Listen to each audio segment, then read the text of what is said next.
সুপ্রিয় দর্শক, মেহেরপুর প্রতিদিন স্টুডিও থেকে স্বাগত জানাচ্ছি আমি মাহবুব চান্দু। আজকে সংবাদ বিশ্লেষণ অনুষ্ঠানে আমি দুজন অতিথিকে নিমন্ত্রণ করেছি। তিনারা ইতিমধ্যে স্টুডিওতে পৌঁছিয়েছেন। আমি পরিচয় করিয়ে দিচ্ছি তিনাদের সাথে। আমার সর্ববামে বসা আছেন আমাদের সকলের শ্রদ্ধেয় মেহেরপুরের বীর মুক্তিযোদ্ধা মোহাম্মদ আবুল কাশেম ভাই, যিনি প্রাক্তন কমান্ডার, মেহেরপুর সদর উপজেলার দায়িত্ব পালন করেছেন দীর্ঘদিন। আমার বামে বসা আছেন আমাদের আর এক প্রয়াত বীর মুক্তিযোদ্ধা মরহুম শাহবাজ উদ্দিন নির্জু, উনারই সন্তান সাফওয়ান আহমেদ রূপক। রূপকের আর একটা পরিচয় আছে। রূপক মেহেরপুর জেলা ছাত্রলীগের সাবেক সভাপতি ছিলেন। আমি আজকে ওনাকে ডেকেছি মূলত একজন মুক্তিযোদ্ধার সন্তান হিসাবে ওনার সাথে কথা বলবো এই ভাবনা থেকে। আমি দুজনকেই আমার এই সংবাদ বিশ্লেষণ অনুষ্ঠানে স্বাগত জানাচ্ছি। কাশেম ভাই, আপনাকে স্বাগত জানাচ্ছি। সাফওয়ান, রূপক, আমি আপনাকেও স্বাগত জানাচ্ছি। ধন্যবাদ। আমি প্রতিদিনের মতো আজকে অবশ্য আমি আপনার দর্শক শ্রোতাদের একটু বলে রাখি, আমি মূলত আজকে এই দুজন অতিথিকে নিমন্ত্রণ করেছি। আমি মুক্তিযুদ্ধ বিষয় নিয়েই বেশিরভাগ সময়টাই কথা বলতে চাই। আমি মেহেরপুরের মুক্তিযুদ্ধ নিয়ে জানতে চাই, মেহেরপুরের মুক্তিযুদ্ধের আদ্যপান্ত নিয়ে কিছু কথা আপনাদেরকে শোনাতে চাই। আমাদের এখানে প্রবীণ বীর মুক্তিযোদ্ধা আবুল কাশেম এখানে উপস্থিত আছেন। এই ভাবনা থেকেই মূলত আজকে আমার এই দুইজন অতিথিকে এখানে নিমন্ত্রণ করা। আমি তার আগে কিছু সংবাদ আমি পড়ে দিই প্রতিদিনের মতো। আমার হাতে আছে মেহেরপুর প্রতিদিন। মেহেরপুর প্রতিদিনের প্রধান সংবাদটি আজকের যেটা, মেহেরপুরে সাবেক এক এমপি সহ 313 জন এই তালিকায় আছে, যেটা 43,000 মুক্তিযোদ্ধার সনদ পুনরায় যাচাই বাছাই শুরু হচ্ছে আগামী 9 জানুয়ারি থেকে। আমঝুপি ইসলামনগর সড়কে ছিনতাইকারীদের হামলা, মেহেরপুর সহ বিভিন্ন স্থানে শহীদ বুদ্ধিজীবী দিবস পালিত। ঝিনাইদহের মধুহাটি ইউনিয়নের চেয়ারম্যান সহ 5 ইউপি সদস্য বহিষ্কার। মেহেরপুরে মহান বিজয় দিবস পালনে জাতীয় পার্টির প্রস্তুতি সভা। চুয়াডাঙ্গায় বুদ্ধিজীবী বেদিতে মোমবাতি প্রজ্বলন ও আলোচনা সভা। আমার হাতে আছে দৈনিক মাথাভাঙা। দৈনিক মাথাভাঙা তাদের প্রধান সংবাদটি করেছে আজকে চুয়াডাঙ্গার দর্শনা সহ 64 পৌরসভায় কাগজের ব্যালটে ভোট 30শে জানুয়ারি। এখানে আরেকটি দ্বিতীয় নিউজটি হচ্ছে ইতিহাস বিকৃতকারীদের শাস্তির আওতায় আনার দাবি। এটি গভীর শ্রদ্ধা আর ভালোবাসায় জাতির শ্রেষ্ঠ সন্তান শহীদ বুদ্ধিজীবীদের স্মরণ। আদালত সংশ্লিষ্ট অফিস আদালতের অনিয়ম ও দুর্নীতি রোধ করা হবে। এটি একটি আদালত কেন্দ্রিক খবর। চুয়াডাঙ্গায় আরও 4 জন করোনায় আক্রান্ত। ভ্রাম্যমাণ আদালতে 5 জনকে বিভিন্ন মেয়াদে সাজা। কেরুর চিনিকলে 2020-21 আখ মাড়াই মরশুমের যাত্রা শুরু হচ্ছে 18ই ডিসেম্বর। আমার হাতে আছে দৈনিক পশ্চিমাঞ্চল। দৈনিক পশ্চিমাঞ্চলের প্রধান সংবাদটি হচ্ছে বঙ্গবন্ধু ভাস্কর্য নির্মাণের সৃষ্ট জটিলতায় স্বরাষ্ট্রমন্ত্রীর সঙ্গে আলোচনার সফল দাবি কওমি আলেমদের। সংঘবদ্ধ ধর্ষণ আপিলে ফাঁসির 5 আসামি খালাস। গাংনীতে শহীদ বুদ্ধিজীবী দিবস 2020 পালনে আলোচনা সভা। মেহেরপুর জেলা প্রশাসনের আলোচনা সভা শহীদ বুদ্ধিজীবী দিবস উপলক্ষে চুয়াডাঙ্গায় যথাযথ মর্যাদায় শহীদ বুদ্ধিজীবী দিবস পালন। আদালত সংশ্লিষ্ট অফিস আদালতের নিয়ম ও দুর্নীতি রোধ করা হবে। এটি আরেকটি চুয়াডাঙ্গা জেলা আইনজীবী সমিতির বরণ ও সম্বর্ধনা সভায় নবাগত জেলা ও দায়রা জজ। জীবননগরে ডুমুরিয়ায় শত্রুতার জেরে প্রায় 2 লাখ টাকার ফসল কেটে দেওয়ার অভিযোগ। আমার হাতে আছে সময়ের সমীকরণ। সময়ের সমীকরণের প্রধান সংবাদটি হচ্ছে দর্শনা পৌরসভায় 30শে জানুয়ারি ভোট। গাছে গাছে বাঁধা হচ্ছে পাখির নীড়।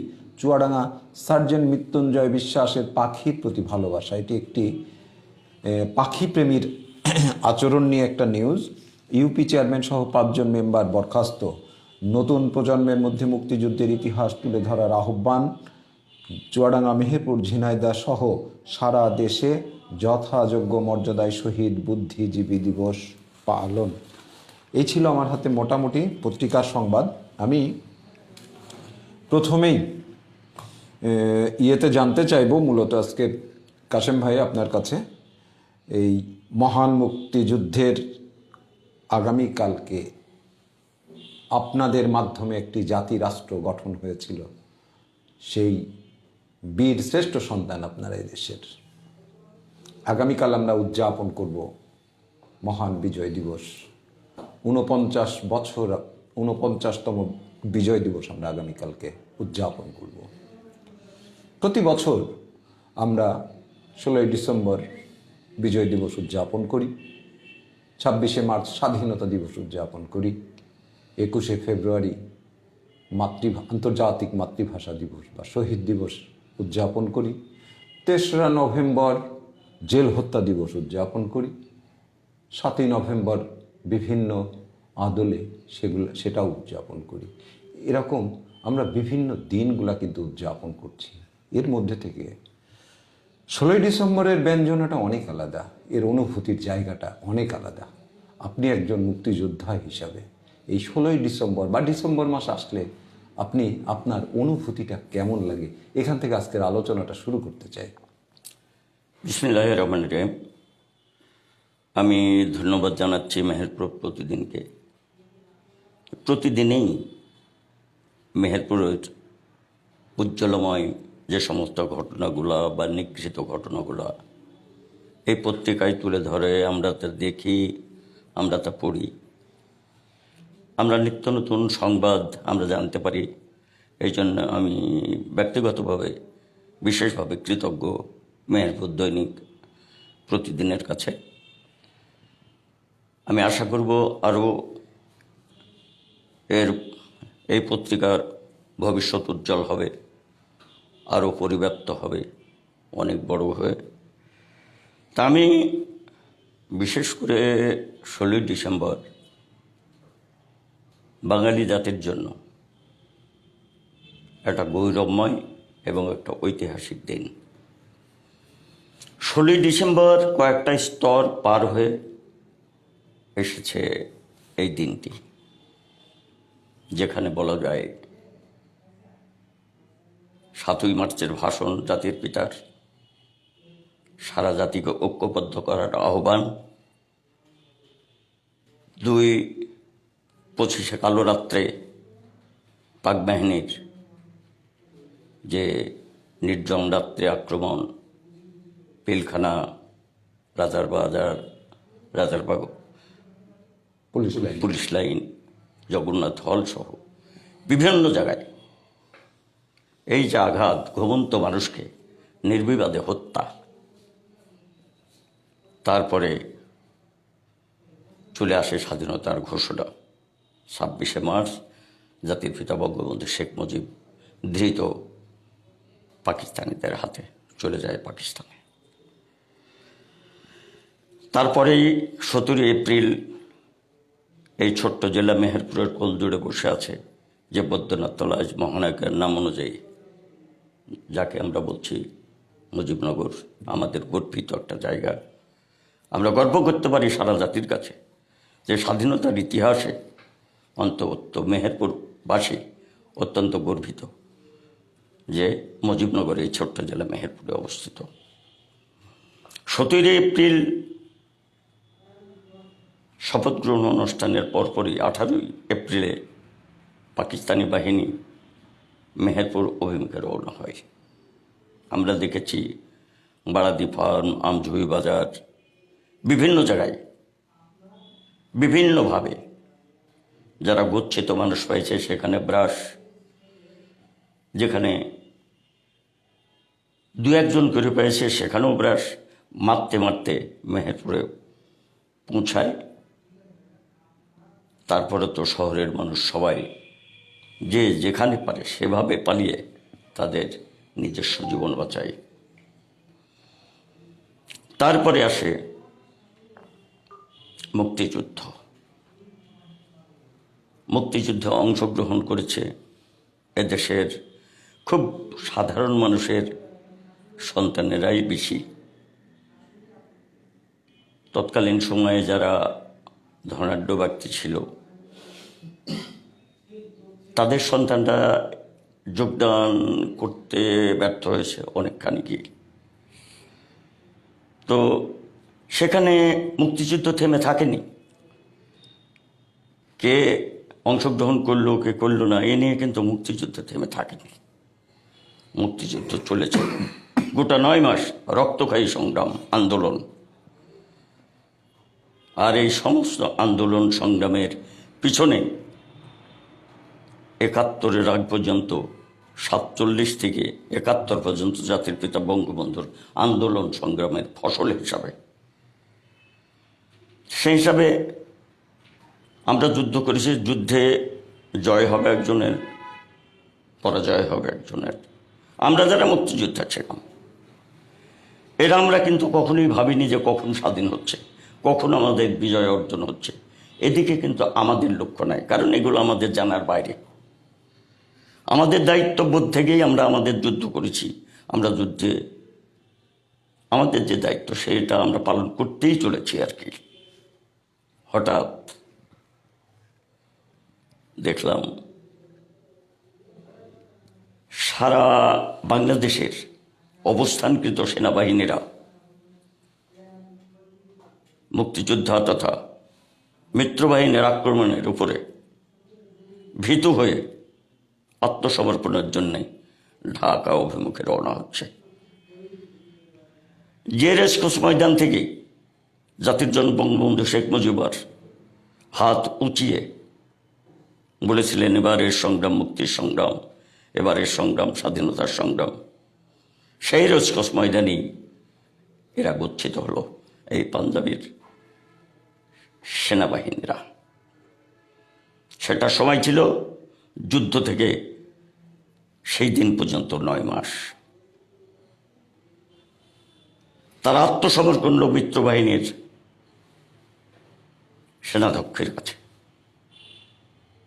আমরা সেদিন উল্লাসে ফেটে পড়েছিলাম। আমরা সেদিন মনে করেছিলাম যে আমাদের যুদ্ধ শেষ, আমরা আজকে বিজয় অর্জন করেছি।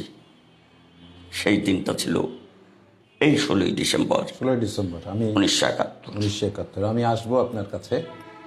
এর পরের নিয়ে আমি মেহেরপুরের মুক্তিযুদ্ধ নিয়ে কথা বলবো। আমি আমাদের প্রয়াত বীর মুক্তিযোদ্ধা আমাদের শাহবাজ উদ্দিন রিজভী ভাইয়ের ছেলে সাফওয়ান আহমেদ রূপক আমি আপনার কাছে জানতে চাই যে আসলে এভাবেই যদি বলি, আমি যেভাবে কাশেম ভাইকে বলছিলাম যে আপনাকেও যদি আমি আসলে এভাবেই জিজ্ঞাসা করি যে বাবা চলে গেছেন, আসলে একজন গর্বিত পিতার সন্তান, এ তো অন্য রকমের একটা বিষয়, অন্য রকমের একটা ভালো লাগা। তার উপরে সেটা যদি আসলে আমাদের সবচেয়ে গর্বের যে অর্জন মহান মুক্তিযুদ্ধ, এবং সেই মুক্তিযুদ্ধের বীর মুক্তিযোদ্ধা বাবা, সন্তান হিসেবে কেমন লাগে? বিসমিল্লাহির রহমানির রহিম। সকল প্রশংসা মহান আল্লাহ তাআলার। আমি ধন্যবাদ জানাই মেহেরপুর প্রতিদিনকে আমাকে দ্বিতীয়বারের মতো এখানে নিমন্ত্রণ করার জন্য। আমি মেহেরপুর প্রতিদিনের কি বলবো সাফল্য এবং সামনের যে দিনগুলি আসছে সঠিকভাবে আমাদেরকে পরিচালনা করার দায়িত্ব মেহেরপুর প্রতিদিনের আমি মনে করি, কারণ সঠিক নিউজ প্রদান করে সেই জায়গাটা থেকে।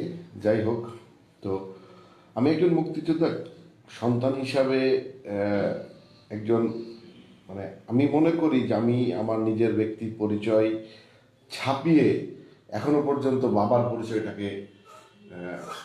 পরিচয়টাকে আড়াল করতে পারি। সেই হিসাবে আমি গর্বিত, সেই হিসাবে আমি কি বলবো, আমি ভাগ্যবান যে আমি একজন মুক্তিযোদ্ধার সন্তান। এবং আমি সর্বপ্রথম এইটা বলে সন্তুষ্ট প্রকাশ করতে চাই যে আমি একজন মুক্তিযোদ্ধার সন্তান সমস্ত পরিচয়ের আগে, এবং এটি পরিচয়টা দিতে গিয়ে আমি গর্ববোধ করি, আমি সম্মান বোধ করি, এবং আমি নিজেকে ভাগ্যবান মনে করি সর্বক্ষেত্রে। শুধুমাত্র ব্যবসায়িক, রাজনৈতিক, পারিবারিক, সামাজিক ক্ষেত্রে না, সর্বক্ষেত্রে আমি মনে করি যে আমার বাবার পরিচয়টি আমার জন্য খুব গুরুত্বপূর্ণ একটি বিষয়। সবচেয়ে ওজনওয়ালা পরিচয়, তাই না? ওজনওয়ালা বলেন আর যেটাই বলেন না কেন, একজন মুক্তিযোদ্ধার সন্তান হওয়াটা আসলে আমি মনে করি সৌভাগ্যের ব্যাপার। এবং তিনারা আমাদের জন্য শুধু পরিবারই না, তিনি আমার বাবা, বাবা হিসাবে উনি যেরকম আমার পরিবারের দায়িত্ব পালন করেছেন, সেই হিসাবে সেই এলাকার দায়িত্ব পালন করেছেন, দেশের দায়িত্ব পালন করেছেন। এর থেকে গর্বের কিছু থাকতে পারে বলে আমার কাছে মনে হয়। রাইট। ইয়েতে এই ডিসেম্বর মাস আসলে যে আপনি আপনার অন্যান্য ভাই বোন আছেন, তো পরিবারে কি ধরনের একটা অনুভূতি, ডিসেম্বর মার্চ এই মাসগুলো তো আসলে ভিন্ন অনুভূতি যোগান দেয়, যে আসলে এই মাসগুলো তো অন্যরকম। আসলে আমাদের কাছে যে জিনিসগুলি আমরা সাধারণত বইয়ে পড়ি বা যে বিভিন্ন মাধ্যম দিয়ে যে খবরগুলি পাই, মুক্তিযুদ্ধের যে ইতিহাসগুলি শুনি আমরা, তার কাছে সবচেয়ে বেশি আমাদের কাছে আকর্ষণীয় এবং গুরুত্বপূর্ণ মনে হয় আমার বাবার মুখের গল্পের কাহিনী, ইতিহাসগুলি। ওনারা যে যুদ্ধটা করেছে, সম্মুখ যুদ্ধ যেটাকে বলে, আমার বাবা একটা সময় একটা জায়গায় আমার খুব ভালো মনে আছে, উনি জীবনের আমার বাবা সহ বেশ কিছু জন ছিলেন আর কি। আমাদের পটল কাকার কথা বলতে হয়। পটল কাকা আমার বাবা, আমাদের সাবেক ছাত্রলীগের সভাপতি মসজিদ খান লিঙ্কনের বাবা বিশু খান, এবং আমার মামা আর কি, ভোদা মামা, আমাদেরকে মেয়ের অনেকেই চেনে। ওনারা 4-5 জন ইন্ডিয়া থেকে, তখন তো ইন্ডিয়া থেকে অ্যাকচুয়ালি আমার বাবারা সবাই চলে গেছিল পারে, ওখানে ট্রেনিং, ওখান থেকেই তারা এখানে আসতেন। এবং ওনারা যেটা করতেন সেটা হলো মেহেরপুরে আসতেন কিছু তথ্য নেওয়ার জন্য। তো যে কোনো সময় যে কোনো পরিবেশের কারণে ওনারা এসেছিলেন, এবং ওরা এসে যে যার মতো যার যার বাড়িতে একটু খোঁজ খবর নেওয়ার জন্য গেছিলেন। এটা আমার বাবার মুখে গল্প শোনা। তো ওই সময় পাক বাহিনী মেহেরপুরে ঢোকে, এবং সেটা পড়ন্ত বিকেলে, সন্ধ্যার ঠিক আগ মুহূর্তে, এবং কোনো না কোনোভাবে এই তথ্যটা লিক হয়ে যায় যে তারা কিছু মুক্তিযোদ্ধা এগুলো অবস্থান করছে। এবং তার পরবর্তীতেই আমাদের বাড়িতে প্লাস আমার নানি বাড়িতে এগুলোতে হামলা হয়, এবং তাদের বাড়ি ঘরদোর পুড়িয়ে দেওয়া হয়, যে তারা ওখানে আসে বা আশ্রয় দিচ্ছে এরকম কিছু। এবং ওনারা আমার বাবাকে সেভ করে আমার নানি বাড়ির ওই অঞ্চলের একজন মহিলা, উনি তখন ঘরের মধ্যে আমার বাবাকে নিয়ে গোলার ভিতরে লুকায় রেখেছিল, এবং বাড়িতে সার্চ করা হয়েছিল। কোনো পুরুষ ছিল না বাড়িতে, মহিলারা ভালো ভূমিকা রেখেছিলেন। তো ওই সময় যদি আমার বাবা ধরা পড়তে হয়তো আজকে সেই সময় হয়তো আমার বাবাকে হারাতে পারতাম আমরা। এই যে ইতিহাসগুলো তাদের মুখে শুনেছি, বিভিন্ন সময় বিভিন্ন অপারেশনে গেছে, এই সময় এই রিস্ক ছিল, তারা দিনের পর দিন মুড়ি খেয়ে দিন পার করেছে, খাবার হয়নি, খাবারের জন্য কষ্ট করেছে। এইসব কথাগুলো শুনলে তখন তো গায়ে লোম দাঁড়ায় যায় যে এখন তো আমরা কত ভালো আছি। আজকে তাদের এই কষ্টের বিনিময়ে আজকের স্বাধীনতা। অবশ্যই। তো সেই স্বাধীনতার মধ্যে আমার বাবার একটা অংশ আছে, অধিকার আছে। এইটা ভাবতেই নিজের এটা ভাবনা খুব অন্যরকম একটা ভাবনা। আসলে আমি আসবো কাশিম ভাই, আরেকটু আপনার কাছে কথা বলি। মেহেরপুরের সবচেয়ে গুরুত্বপূর্ণ, আমরা যদি যুদ্ধ বলি আর কি, মেহেরপুরের গুরুত্বপূর্ণ কোনো বিষয় আপনি মুক্তিযুদ্ধকালীন সময়ের কথা বলছি আমি, সেই সময়ের কোনো একটা স্মৃতিচারণ যদি আপনি দর্শকদের উদ্দেশ্যে করেন, যে মেহেরপুরের এই বিষয়টা ছিল খুব গুরুত্বপূর্ণ। প্রথম জবাবে আমাকে দুঃখ প্রকাশ করতে হয়। এই জন্য আমরা এখানে উঠে আসি 1969 সালে। ও আচ্ছা। আমি তখন ভেড়ামারা কলেজের ছাত্র, 70 সালে ইন্টারমিডিয়েটে পরীক্ষা দেবো আর কি। আমি 17 এপ্রিলের মানে শপথ গ্রহণ অনুষ্ঠানের পরেই, যেহেতু এদিককার কোনো মানুষের সঙ্গে আমার চেনা জানা তখনও হয়ে ওঠেনি, যার ফলে আমি চলে যাই আমাদের পুরাতন ঠিকানায় দৌলতপুর। অবশ্য আপনি এটা বলতেই পারেন, আমি সেখানে কুষ্টিয়া তো হচ্ছে আমাদের গ্রেটার কুষ্টিয়া, যুদ্ধ করেছি। আমার ফাইটিং ফিল্ডটা ছিল জি জি দৌলতপুর টু কুষ্টিয়া। জি জি। তারপরেও আমি বলতে চাই যে আমরা ভাগ্যবান যে 400 কতজন বীর প্রতীক না যাই হোক এরকম সংখ্যা হবে, তার মধ্যে মেহেরপুরের একটা কলিয়ল বাড়ি জি, একমাত্র খেতাবপ্রাপ্ত জি। এবং সে যুদ্ধটাও কিন্তু দৌলতপুরের মাঠে। জি জি, বাঙ্গারির মাঠ। হ্যাঁ, ব্যাঙ্গারির মাঠ, সেটা কিন্তু দৌলতপুরের আন্ডারে।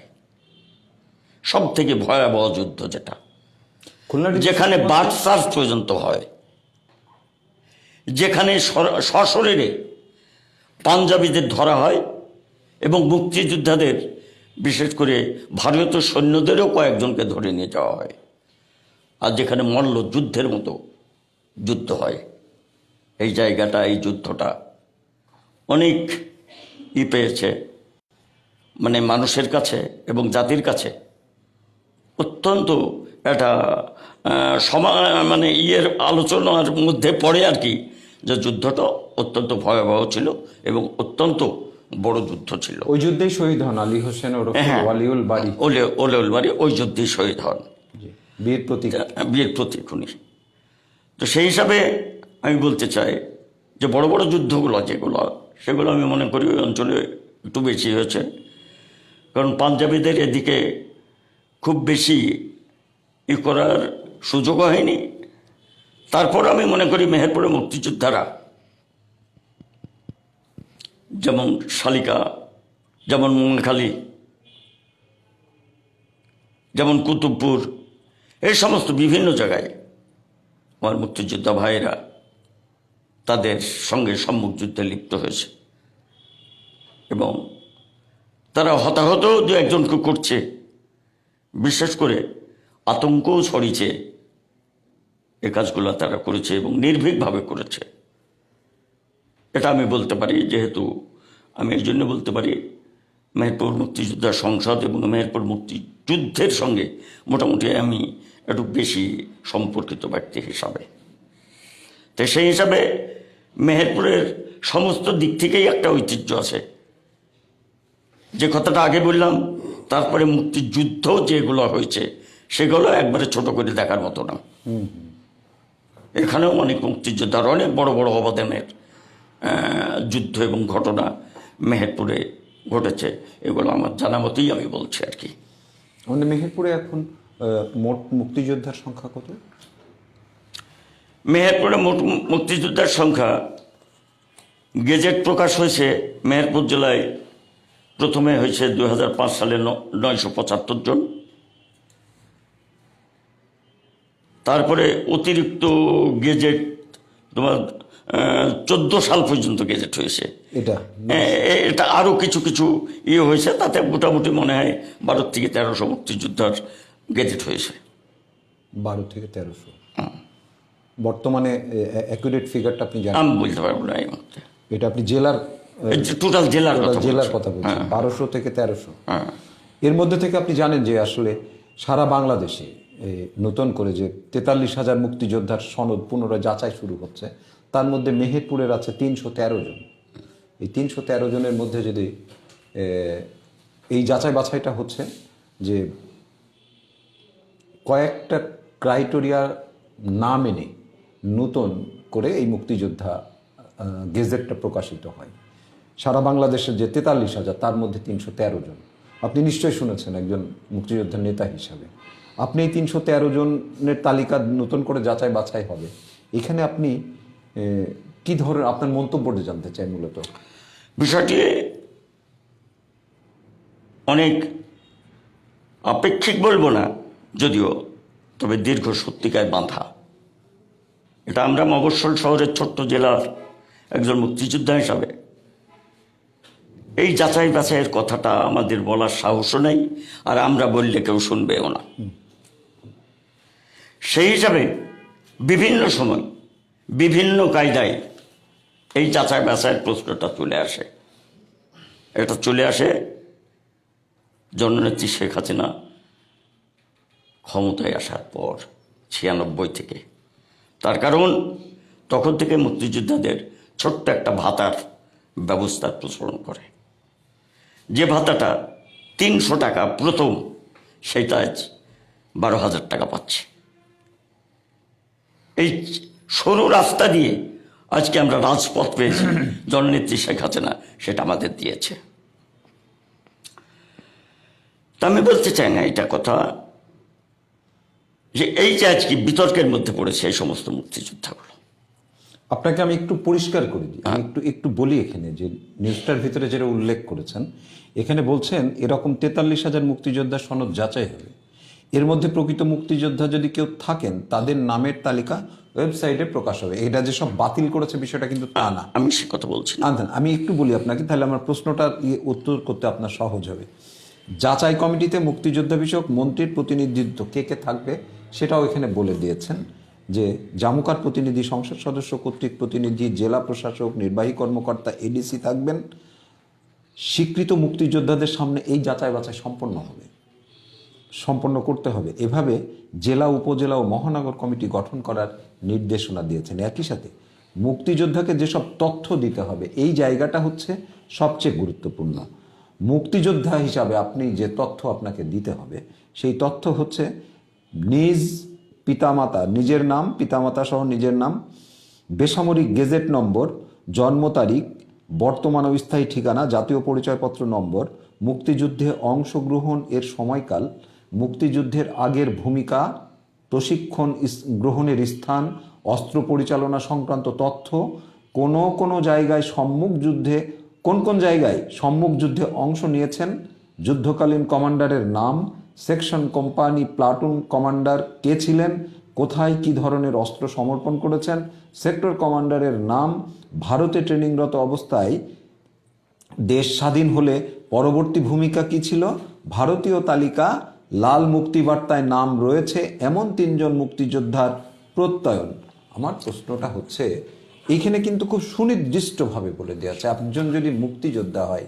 আমি যে কারণে জানতে চাচ্ছি, যেহেতু আপনারা জাতির শ্রেষ্ঠ সন্তান, এই শ্রেষ্ঠ সন্তানকে পুরা জাতি স্যালুট করে, তাহলে একজন অমুক্তিযোদ্ধা সে কি আসলে এই স্যালুটটা পাবে?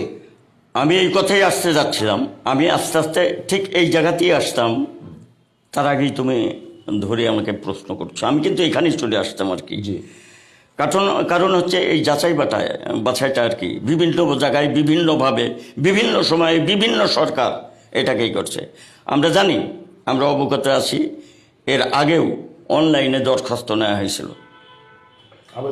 আবেদন নেওয়া হয়েছিল, মুক্তিযোদ্ধারা এটাকে বাদ পড়েছে তালিকা থেকে। এটা কিন্তু সারা দেশের সুদীজনদের দাবির মুখেই কিন্তু এটা নেওয়া হয়েছিল। আমাদের মতো মুক্তিযোদ্ধাদের কথা অনুযায়ী কিন্তু ওই আবেদন নেওয়া হয়নি। কিন্তু কি হলো, সেই যাচাই বাছাইটা আর হলো না, বন্ধ হয়ে গেল। এইভাবে আমরা বারবার কিন্তু এই যাচাই আন্ডারে আমরা কিন্তু আসছি। শেষ অবধি যখন দেশ, জাতি এবং বিশেষ করে রাজনৈতিক মহলের সুধীজনরা যখন দেখতে পেল জাতির জনকের পরিবারের হত্যার মামলার রায় হয়েছে, মানবতা বিরোধী জামাতে ইসলামের নিজামীদের ফাঁসি রায় হয়েছে, 4 জেল হত্যা, 4 জাতীয় নেতার হত্যার বিচার হয়েছে, এই সমস্ত রায়গুলা যখন আমরা পেয়ে গেছি, তখন এই নেতারা আগে ধরেছে, তাহলে একজন প্রকৃত মুক্তিযোদ্ধার তালিকা কেন হবে না? এই প্রশ্নকে গভর্নমেন্ট আর উপেক্ষা করতে পারছে না বা পারেনি। এই দাবির মুখেই গভর্নমেন্টকে বাধ্য হতে হয়েছে যে আমাদের এই মুক্তিযোদ্ধার, কারণ আমাদের সংখ্যা ছিল 1,92,000-এর মতো। জি, 1,92,000 92,000-এর মতো। সংখ্যাতিকভাবে এই অঙ্কটা বেড়ে গেছে হঠাৎ। এই 43,000 যুক্ত হলে 2,35,000 হবে, হঠাৎ বেড়ে গেছে, যেটা তথ্য প্রমাণ মন্ত্রণালয় বা জামুকায় নাই। যার ফলে সিদ্ধান্ত নিতে বাধ্য হয়েছে যে এই যে হঠাৎ করে এত মুক্তিযোদ্ধার সংখ্যা বেড়ে গেল, এখানে 2টা কারণ হতে পারে। একটা হচ্ছে মুক্তিযোদ্ধার সন্তান এই সংখ্যা বেড়ে যাওয়ায় প্রকৃত মুক্তিযোদ্ধাদের মূল্যায়ন কমে যাচ্ছে। 2 হচ্ছে একটা সরকারের রাজস্ব ক্ষয় হচ্ছে। 2টা কারণেই সরকারকে বাধ্য এখন যে একটা প্রকৃত অবস্থানে পৌঁছাতে হবে। রাইট। যার জন্যেই আজকের এই যাচাই বাছাই। আমি আসবো আপনার কাছে। সাফওয়ান আহমেদ রূপক, আমি যেটা জানতে চাই আপনার কাছে, যে আপনি একজন মুক্তিযোদ্ধার সন্তান হিসাবে মেহেরপুর, যেটা আমাদের কাশেম ভাই উল্লেখ করছিলেন, যে আমরা এমন একটা জায়গার মানুষ, যে আমি মুজিবনগরের কথা বলছি, যে বাংলাদেশের ইতিহাসের প্রবেশদ্বার বলা হয়। আমি ব্যক্তিগতভাবে মুজিবনগরকে এভাবেই দেখি যে বাংলাদেশের ইতিহাস লিখতে হলে মুজিবনগরের প্রবেশদ্বার দিয়ে ঢুকতে হবে, এটা ছাড়া বাংলাদেশের ইতিহাস হবে না, অসম্পূর্ণ থেকে যাবে। তো সেই ক্ষেত্রে এমন একটা পবিত্র ভূমির সন্তান আমরা এখানে। আপনি ছাত্র রাজনীতি করে এসছেন, ছাত্রলীগের মতো একটা ঐতিহ্যবাহী সংগঠনের নেতৃত্ব দিয়েছেন জেলা লেভেলে। এই ঐতিহ্যবাহী একটা জায়গায় এই পবিত্র ভূমিতে প্রচুর ব্যত্যয় আপনিও লক্ষ্য করেছেন। এই জায়গার আমি যেটা বোঝাতে চাচ্ছি যে টুঙ্গিপাড়ার যেমন একটা আলাদা ব্যঞ্জনা আছে, আলাদা মেজাজ আছে, আমার মেহেরপুর মুজিবনগরের কিন্তু আলাদা একটা মেজাজ আছে। এখানে যদি দৃশ্যমান যে সমস্ত ব্যত্যয়গুলো আছে, সেই ব্যত্যয়গুলা আওয়ামী লীগ সরকার ক্ষমতায় আছে, এই ব্যত্যয়গুলো মিট আপ হচ্ছে না কেন? আপনি কিভাবে দেখেন? আমি যদি কয়েকটা উল্লেখই করি এইভাবে যে অনেক মুক্তিযোদ্ধা আছেন যিনারা এনলিস্টেড রাজাকারও বটে, ঠিক আছে? আমার এত বড় ইতিহাস খ্যাত মুজিবনগর, সেটাকে কেন্দ্র করে আমাদের এখানকার রাজনৈতিক পরিমণ্ডলটা যেমন হওয়া উচিত ছিল, নাগরিক সমাজের ভাবনাটা যেমনটা হওয়া উচিত ছিল, আমরা কি আসলে ওই জায়গা পর্যন্ত নিয়ে যেতে পেরেছি? যারা নেতৃত্বে ছিলেন আপনারা, বা যারা এদেশের স্বাধীনতার সপক্ষের, এই কথাটা বলতে আমার খুব আপত্তি লাগে। স্বাধীনতা উত্তর বাংলাদেশে আমাকে বলতে হয় স্বাধীনতার সপক্ষের শক্তি আর বিপক্ষের শক্তি, কিন্তু আমি যতই আপত্তি থাক না কেন, এটা তো আছে, বিপক্ষের শক্তি তো আছে। কিভাবে মূল্যায়ন করবেন মেহেরপুরকে? আমি একটু সময় নিয়ে বলবো। বিষয়টা হলো, আপনি যদি বলেন এখানে অনেক পিছন থেকে আসতে হবে। আমাদের মুক্তিযুদ্ধ চাচা যেটা বললো, তাদের সাথে আমি একটু দ্বিমত পোষণ করি। আমাদের যুদ্ধটা কিন্তু 1971 সালেই যুদ্ধ শুরু হয়নি, যুদ্ধটা শুরু হয়েছে কিন্তু অনেক আগে থেকে। 52 ভাষা আন্দোলন, 69 66 6 দফা, 62 শিক্ষানীতি, ওদিকে 54 যুক্ত ফ্রন্ট, এইভাবেই কিন্তু একটা শোষণ থেকেই কিন্তু বাঙালি জাতি ঘুরে দাঁড়িয়েছে। এবং সেই জাতির নেতৃত্ব দিয়েছে মহান নেতা, বাঙালি জাতির কি বলবো মহানায়ক, আমাদের অহংকার, জাতির পিতা বঙ্গবন্ধু শেখ মুজিবুর রহমান। এবং আজকে দেখেন জাতির পিতা 7 মার্চে যে ভাষণটা দিয়েছে, ছোট্ট দুটি কথা, এবারের সংগ্রাম স্বাধীনতার সংগ্রাম, এবারের সংগ্রাম মুক্তির সংগ্রাম, কথা দুটি কিন্তু এটাই। আপনি স্বাধীনতার ঘোষণা বলতে কি বোঝায়? আমি তো স্বাধীনতার ঘোষণা বলতে তো আপনার ওই সময় কি এরকম পরিস্থিতি ছিল যে লিখে পড়ে একেবারে বলবো যে আজ থেকে বাংলাদেশ স্বাধীন, আমি বাংলাদেশের প্রধানমন্ত্রী, এরকম পরিস্থিতি তো ছিল না। উনি ওই ভাষণের মধ্য দিয়ে কিন্তু বাঙালি জাতিকে মেসেজটা দিয়ে গেছেন। আজকে এই স্বাধীনতার ঘোষণাটা নিয়েও বাংলাদেশে দ্বিমত তৈরি হচ্ছে, রাজনীতি তৈরি হচ্ছে। আমি ওইখান থেকে আসতে চাই। ওই জায়গা থেকে শুরু করেন। আজকে মেহেরপুরের যে অবস্থানটা, আজকে 17 এপ্রিল দলমত নির্বিশেষে 17 এপ্রিলটাকে মূল্যায়ন করা উচিত। কিন্তু আমরা কি দেখেছি, 17 এপ্রিল যখন আসে, আমাদের মুক্তিযুদ্ধের পক্ষের সরকার বলতে আমরা আওয়ামী লীগকে বোঝাই, আরেকটা হলো বিপক্ষের সরকার, বিপক্ষের লোক যারা মুক্তিযুদ্ধটাকে বিপদে পরিচালিত করছে। আজকে সব কিছুর কেন্দ্রে কিন্তু এরাই। আপনি দেখেন আজকে যারা মুক্তিযোদ্ধাদের তালিকাটাকে বিতর্কিত করার জন্য বিতর্কিত লোকজনকে মুক্তিযোদ্ধা বানানো হয়েছে। এটা কারা বানিয়েছে? এটা কিন্তু আমি জানি, আপনিও জানেন। বিভিন্ন সময়ে আজকে আমাদের স্বাধীনতার পক্ষের লোকজন বা স্বাধীনতার পক্ষের সরকার না থাকার কারণে দেশে যুদ্ধ হয়েছে ঠিকই, দেশ স্বাধীন হয়েছে ঠিকই, কিন্তু দেশ কিন্তু আমাদের রাজাকার মুক্ত হয় নাই। দেশে যারা যারা যুদ্ধের সময় একটা গোষ্ঠী ছিল যারা মুক্তিযোদ্ধাদের পক্ষে অবস্থান করেছে, একটা গোষ্ঠী ছিল যারা মুক্তিযোদ্ধাদের বিপক্ষে অবস্থান করেছে, তারা কিন্তু বাংলাদেশেরই লোক, তারা এই ভূখণ্ডেরই মানুষ। সেই চিন্তা থেকে তারা কিন্তু তাদের ওই চিন্তার জন্য জায়গা থেকে সরে আসতে পারেনি আজ অব্দি। তারা কিন্তু বাংলাদেশেই বাস করছে, এই সরকারের অধীনেই তারা সুযোগ সুবিধা নিচ্ছে, এই সরকারের অধীনেই তারা থাকতেছে, কিন্তু তারা কিন্তু এই সরকারকে মানছে না। এই জায়গাগুলো থেকে চিন্তা করতে করতে আমরা যে জায়গাটায় বলতে যাচ্ছি, আপনি মুজিবনগরের জায়গায় আসেন। মুজিবনগর 17 এপ্রিলে সুন্দরভাবে সরকার গঠন হলো। একটা দেশ সরকার গঠন করার জন্য যা যা দরকার ছিল, ওই সময় যেটুকু ক্রাইসিস ছিল, সেই ক্রাইসিসের মধ্য দিয়েই কিন্তু একটা সরকার গঠন হয়েছে। সেই সরকারের নেতৃত্বেই বাংলাদেশে মুক্তিযুদ্ধ পরিচালিত হয়েছে, এটা অস্বীকার করার কিছু নাই। কিন্তু ওই সময় পার হওয়ার পরে যখন নতুন করে আবার আমরা যখন দেশ পরিচালনা শুরু হলো, তখন কিন্তু সেই শক্তিটা, সেই অপশক্তিটা কিন্তু বঙ্গবন্ধুকে হত্যা করলো, তার পরিবার সহ সকলকে। এই যে আমাদের পিছন দিক থেকে টেনে ধরা বাংলাদেশকে, এটা কিন্তু এখনো চলমান। আপনি কি মনে করছেন যে বাংলাদেশে এখন পর্যন্ত ষড়যন্ত্র হচ্ছে না? আজকে শেখ হাসিনাকে হত্যার পরিকল্পনা চলছে। আজকে বাংলাদেশে আওয়ামী লীগ সরকার তথা মুক্তিযুদ্ধের প্রজন্মের মানুষ যারা আছে তাদের চিন্তা চেতনাকে নস্যাৎ করার জন্য ইতিহাস বিকৃতি করার চেষ্টা করা হচ্ছে।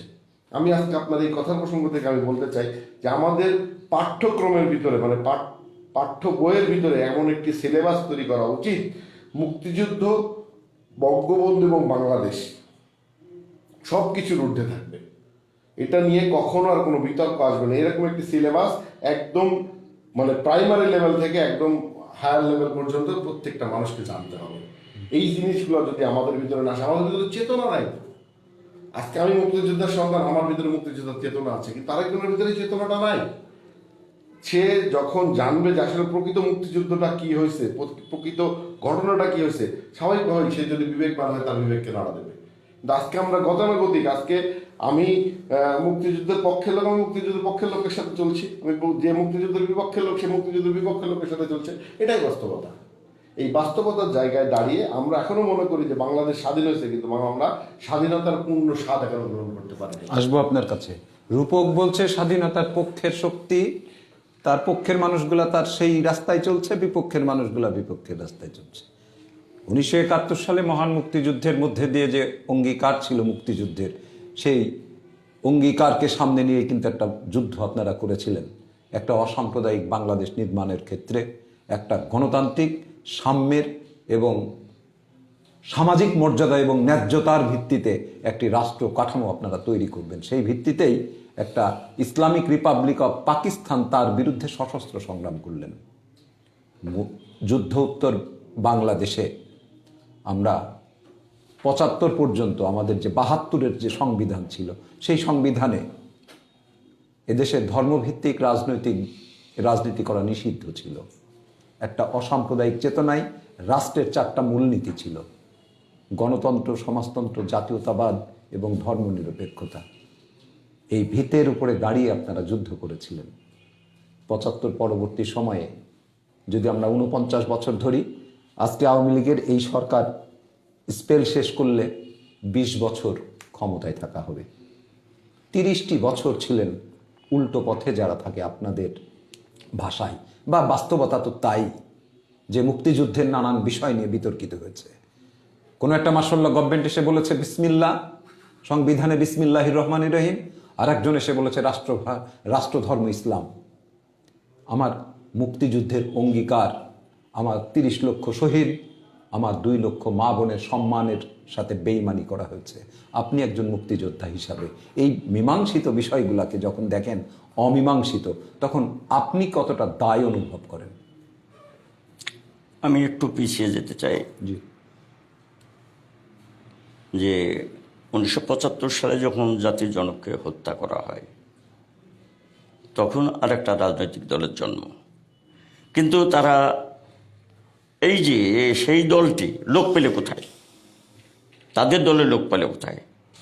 মৌলানা ভাসানীর, সে ছিল স্বাধীনতা সংগ্রামের বিপ্লবী কমিটির সভাপতি।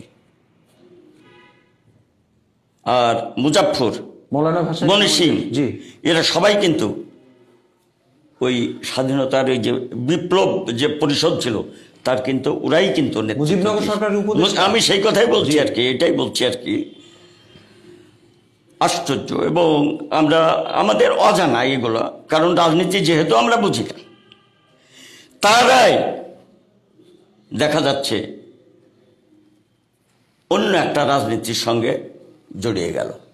আজ মৌলানা ভাসানীর ন্যাপ আজকে বিএনপির সঙ্গে যোগ দিল। মুসলিম লীগ, যাদের বিরুদ্ধে আমরা যুদ্ধ করলাম, তারা জিয়াউর রহমান সাহেবের দলের সঙ্গে যোগ দিল। এটা আমি এখানে আমাদের চেতনা বোধকে আমরা ধরে রাখতে পারি না, যে এটা হয় কি করে, এই ধরনের রাজনীতি একটা স্বাধীন দেশে আসে কি করে। এই অনুভূতিটা আমি এখনো খুঁজে বের করতে পারিনি। তার কারণ এটাই, আমাদের মধ্য থেকেও তো এই ষড়যন্ত্রের কেউ না কেউ আছে। তার কারণে আমি একটা জায়গায় দেখেছিলাম যে এই মুজিবনগরে যখন শপথ গ্রহণ অনুষ্ঠান হয়, মুস্তাককে কিন্তু বাদ দিয়ে করা হচ্ছিল। সেদিন সে কেঁদে পড়েছিল যে আমার সঙ্গে শেখ মুজিবের পারিবারিক সম্পর্ক, এক প্লেটে ভাত খাওয়ালো, অথচ আমি একটা জায়গা পাচ্ছি না কেন, আমাকে একটা জায়গা দেওয়া হচ্ছে না কেন। যে পরিশেষে এই বিশ্বাসঘাতকতা করল, তাকে দয়া করে পররাষ্ট্রমন্ত্রীর দায়িত্ব দেওয়া হয়েছিল মুজিবনগর সরকারকে, এই খন্দকার মুস্তাককে। এরাই কি করলো, শেষবেলায় সেই জাতির জনককে তারই ষড়যন্ত্রে, তারই নেতৃত্বে হত্যা করা হলো, তার পরিবারকে। এই তো আমাদের রাজনীতি। আচ্ছা, আমরা বলতে চাই, জাতির জনক বঙ্গবন্ধু ৭৪ সালে যখন বাকশাল গঠনের এটা হাতে নিল আর কি, বাকশাল, বাকশালের অর্থটা আমরা বুঝলাম না। বাংলাদেশ কৃষক শ্রমিক আওয়ামী লীগ, যেখানে বঙ্গবন্ধু চেয়েছিলেন সরকারের মধ্যে কৃষক শ্রমিক এরা সবারই একটা অংশীদারিত্ব থাক, নেতৃত্বে তাদের গোষ্ঠীর অধিকারবোধ তাদের তৈরি হোক, তাদের কথা তারা বলুক। এটা জাতির জনকের একটা সব থেকে বড় অপরাধ। দলের মধ্যে থেকেও এদের বিরুদ্ধে করল, এই বাকশালের বিরুদ্ধে। মেজর জিয়াউর রহমান 19 নম্বর সদস্য হয়েও এই বাকশালের,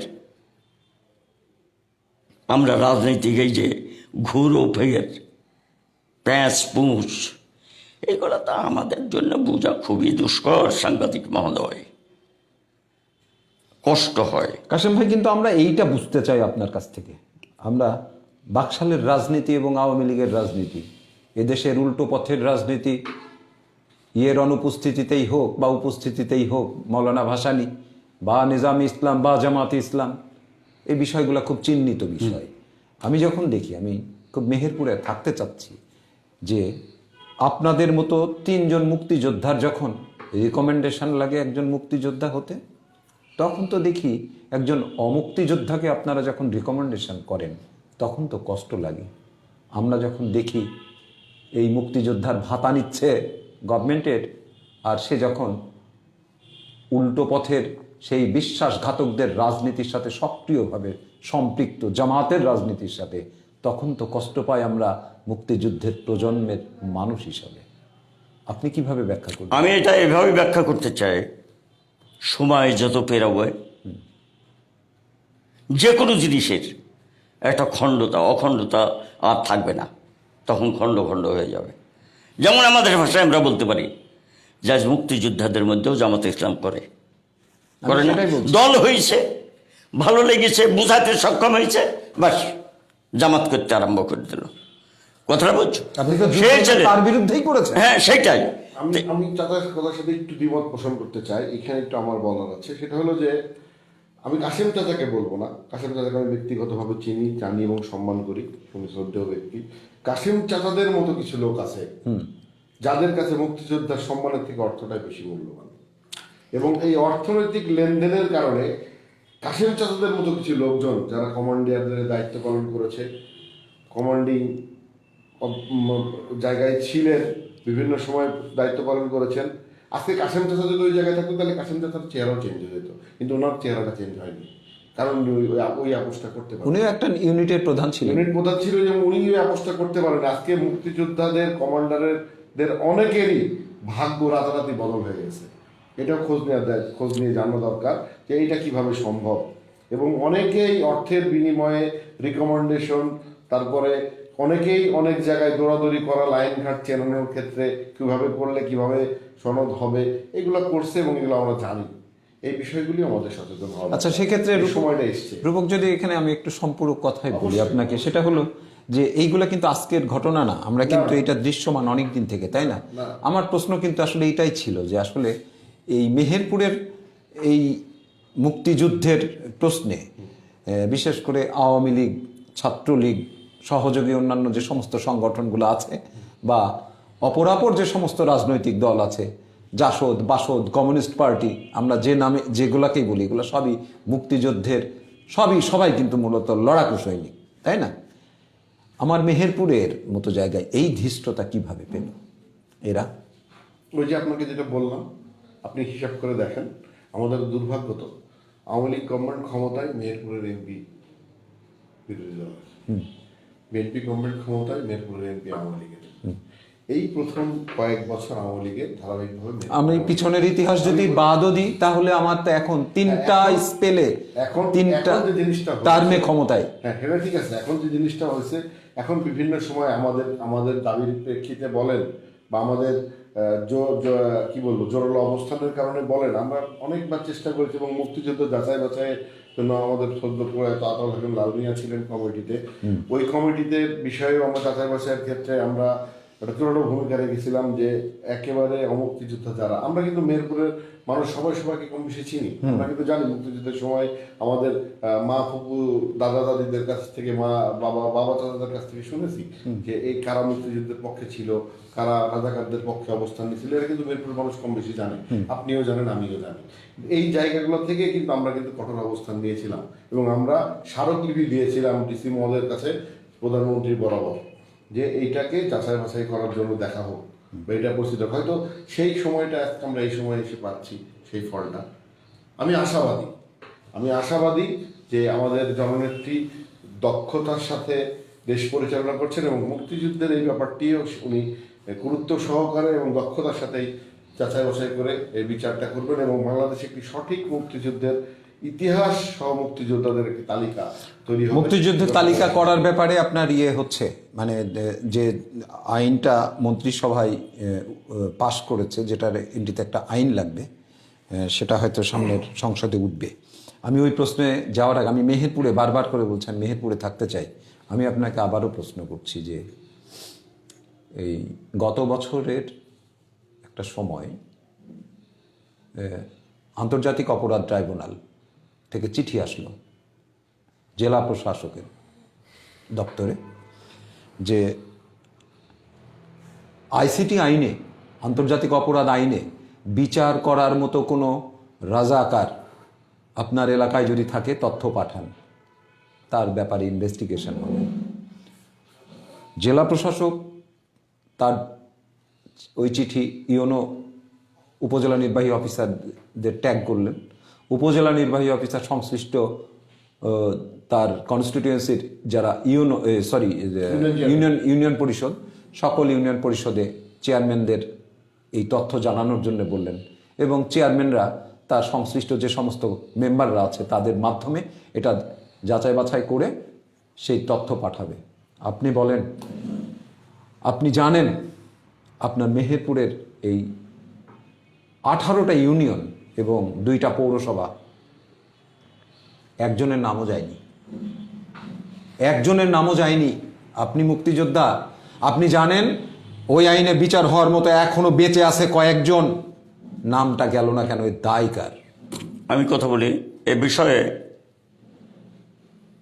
আমরা কোনো সাংবাদিক বা অন্য কেউ আমাদের কাছে এই প্রশ্ন নিয়ে আসেনি, তবে সরকারের পক্ষ থেকে ডিএসবি, এনএসআই তারা মেহেরপুরে মুক্তিযোদ্ধাদের সঙ্গে বসেছে এবং মুক্তিযোদ্ধাদের সঙ্গে যে সাহায্য প্রয়োজন তারা চেয়েছে, মুক্তিযোদ্ধারা তা দিয়েছে। বিষয়টা ওই রকম না তো, আপনি বিষয়টা বুঝতে পারলেন না। আমার কথা হলো আপনাদের মুক্তিযোদ্ধা কমান্ড কাউন্সিল আছে না, মেহেরপুর জেলা কমান্ড কাউন্সিল আছে, আপনাদের মুক্তিযোদ্ধাদের দায় দায়িত্ব আছে তো কিছু। সেই দায় দায়িত্বের জায়গা থেকে আপনাদের কি মনে হয় না যে এই বিষয়টা প্রতিবাদ করা উচিত? আমরা বারবার প্রতিবাদ করেছি, আমরা এর বিরুদ্ধে মিটিং করেছি, আমরা এর বিরুদ্ধে অনেক কিছু করেছি। যখন 4-5 বছর কমান্ড যখন ভেঙে গেছে, যখন জেলা প্রশাসক মহোদয়ের হাতে ডিস্ট্রিক্ট কমান্ড আর উপজেলা কমান্ড হচ্ছে ইওনো মহোদয়ের হাতে, সেখানে তো আমাদের আর নিজস্বতা বলে আর কিছু নাই, সাংগঠনিকভাবে আর কিছু নাই, এখন ব্যক্তিগত হয়ে গেছে ঘটনাটা। এটা একটা দীর্ঘদিন পড়ে আছে ওইভাবে, যার ফলে তো আমরা ইচ্ছা করলেও সাংগঠনিকভাবে এটা চালাতে পারছি না। কিন্তু আমি করেছি যখন সাংগঠনিকভাবে আমাদের যে সমস্ত কাজগুলো আমরা করেছি, আমার অনেক আছে আর কি, জানা আছে যে আমরা এই জামাতের মানবাধিকার বিরোধী এদের বিরুদ্ধে আমরা বিচার চেয়েছি। আমরা সবসময়ের জন্য তার প্রতিবাদ করেছি। আমরা মুক্তিযোদ্ধারা মেহেরপুরে একবারও অস্বীকার করা যায় না, রূপক, কি আমরা মনে কিন্তু হয় করেছি। এই এই যে যারা এখনো পর্যন্ত যারা এইভাবে বেঁচে আছে, আমার যারা, এবং আমি যেটা কাশেম ভাইয়ের কাছে জানতে চাইলাম যে আসলে এই জামাতের রাজনীতির সাথে যারা সম্পৃক্ত অথচ মুক্তিযোদ্ধার ভাতা উত্তোলন করছে, এই বিষয়গুলো যদি আমরা কেন্দ্রীয় পর্যায় পর্যন্ত আসলে দেখভাল করাতে পারে, তাদের বিরুদ্ধে একটা অবস্থান নিতে পারতাম শক্তিশালীভাবে, তাহলে তো এর একটা সুরক্ষা হতো বলে কি মনে হয় না? অবশ্যই অবশ্যই।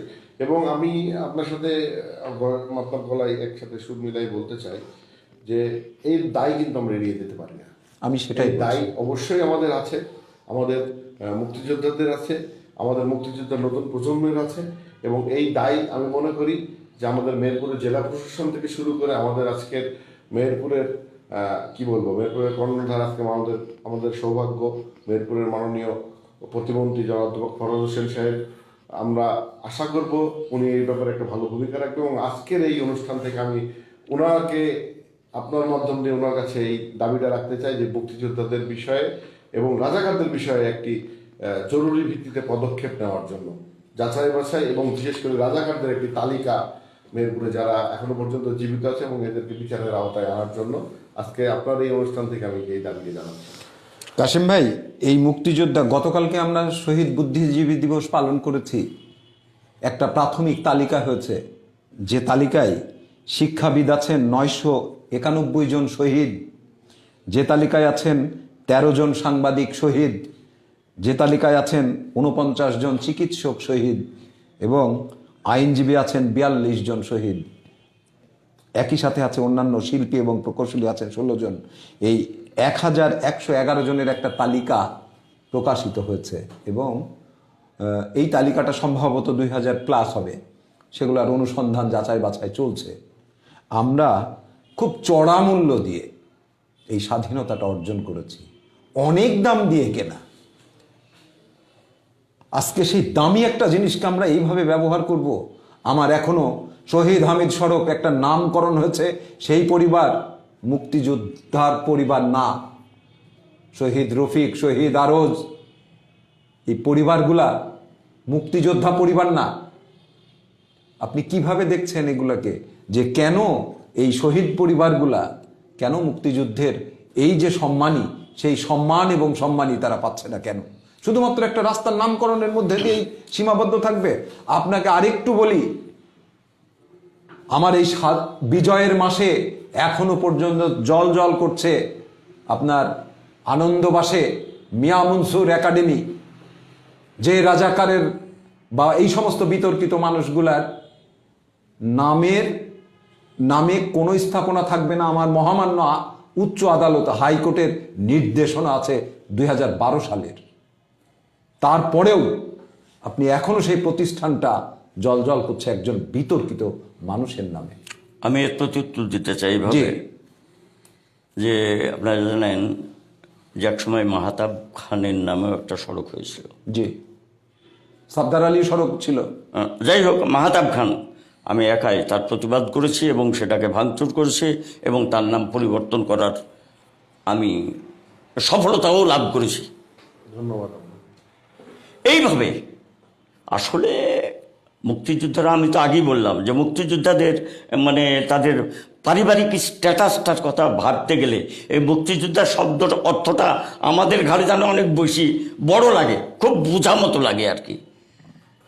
কারণ আমি একদিন দেখেছিলাম টিভিতে যে বঙ্গবন্ধুকে হত্যা করার পর কোন জেলায় জানে, জামালপুর না কোন জেলায়, একজন বৃদ্ধ মুক্তিযোদ্ধা, বাইরে তাকে দেখলাম টিভির পর্দায় দেখালো আর কি, সে এই ভাতাটা পর্যন্ত প্রত্যাখ্যান করছে, আর নেয়নি। যে দেশে জাতির পিতা বঙ্গবন্ধু শেখ মুজিবকে হত্যা করা হয়, সেই দেশের সেই সরকারের আমি কোনো ভাতাই নেব না সেই দেশ থেকে। দিস ইজ কনসেপ্ট, তাই না?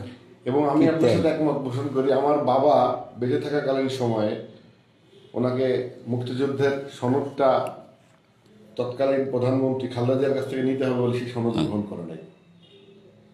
যে সনদটি আমি পরবর্তীতে তার মৃত্যুর পরে আমি বিভিন্নভাবে যোগাযোগ করে সনদটি নিয়ে এসেছি। আমি যোগ করতে চাই, জীবিত থাকাকালীন কখনো সনদ। রূপক, আমি আসলে এই একদম শেষ সময় চলে এসেছি। আমি বলছি যে আসলে প্রতিবাদের অনেক ভাষা আছে। যখন দেখি মিয়া মনসুর একাডেমি, তখন অন্তত একজন মুক্তিযোদ্ধা যদি আধা কেজি ওই কিনে নিয়ে, আলকাতরা কিনে নিয়ে যদি ওইটা মুছে দেয়, এর একটি প্রতিবাদ, এটাও একটি প্রতিবাদ যে এই নাম এখানে থাকবে না। এটা হওয়া উচিত ছিল, না হওয়া উচিত ছিল, আমি স্বীকার করি এটা হওয়া উচিত ছিল। তা আমি তো আগেই বললাম যে আমাদের স্ট্যাটাস বা পজিশন, শিক্ষাগত যোগ্যতা বা এই সম্বন্ধে জানা, এগুলোর অভাব কিন্তু আমাদের অত্যন্ত বেশি।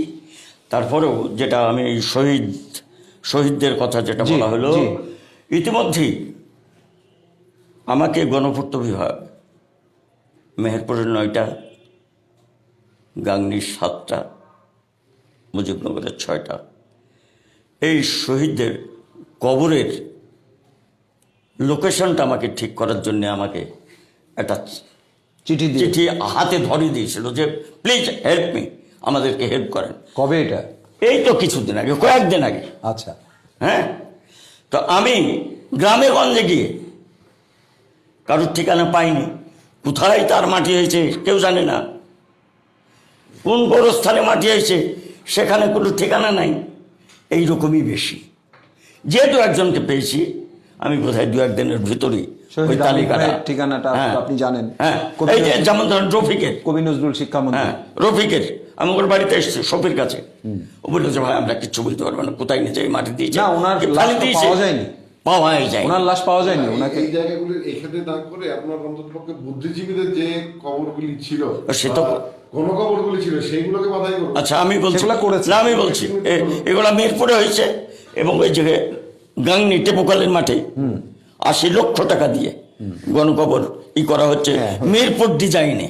রাইট, এটা তো হচ্ছে, এটা হচ্ছে না তা না, গভর্নমেন্ট তো করছে, এইগুলা হচ্ছে অনেক। আমি একদম শেষ সময়ে দুজনকেই আমি ধন্যবাদ না জানিয়ে আমি আর সময় দিতে পারছি না। কাশেম ভাই, এই বিজয়ের মাস, এই বিজয়ের মাসে আপনাকে আবারও আমি ডাকবো, আমি রূপককেও আবারও ডাকবো এই বিজয়ের মাস নিয়ে। আজকে যেমন এই সংবাদ বিশ্লেষণ অনুষ্ঠান, আমি মনে করি হয়তো আমার দর্শক শ্রোতারা মনে করছেন সংবাদ বিশ্লেষণ অনুষ্ঠানে শুধু মুক্তিযোদ্ধার সন্তান এগুলো নিয়ে কথা বললাম। আসলে বিজয়ের মাসে সংবাদ একটাই, মুক্তিযোদ্ধা, এটাই সংবাদ, এটাই বিজয়, এটাই স্বাধীনতা, বিজয়, এটাই সংবাদ। যার কারণে আমার সংবাদ বিশ্লেষণ অনুষ্ঠানে এই দুইজন অতিথিকে অনেক ধন্যবাদ, আপনাকে অনেক ধন্যবাদ, রূপককে। প্রিয় দর্শক, কথা বলছিলাম একজন মুক্তিযোদ্ধার সন্তানের সাথে, একজন মুক্তিযোদ্ধার সাথে। আপনারা এতক্ষণ কথা শুনছিলেন। মেহেরপুরের কিছু মুক্তিযুদ্ধ বিষয়ক তথ্য উপাত্য দেওয়ার চেষ্টা করেছি। গতকালকে আমরা বুদ্ধিজীবী দিবস পালন করেছি, গতকালকে বুদ্ধিজীবী দিবস নিয়ে একটা লম্বা আলোচনা করেছি। আগামীকালকে আমরা 49তম বিজয় দিবস পালন করব। আগামীকালকেও হয়তোবা এমনই এই বিজয় নিয়েই কথা বলবো আর একজন নতুন কোনো অতিথির সাথে। ততক্ষণ আমাদের সাথে থাকবেন। আগামীকালকে 6:30টায় আবার আপনাদের সামনে হাজির হব। সকলে ভালো থাকবেন, সুস্থ থাকবেন। শুভ বিজয় দিবসের শুভেচ্ছা।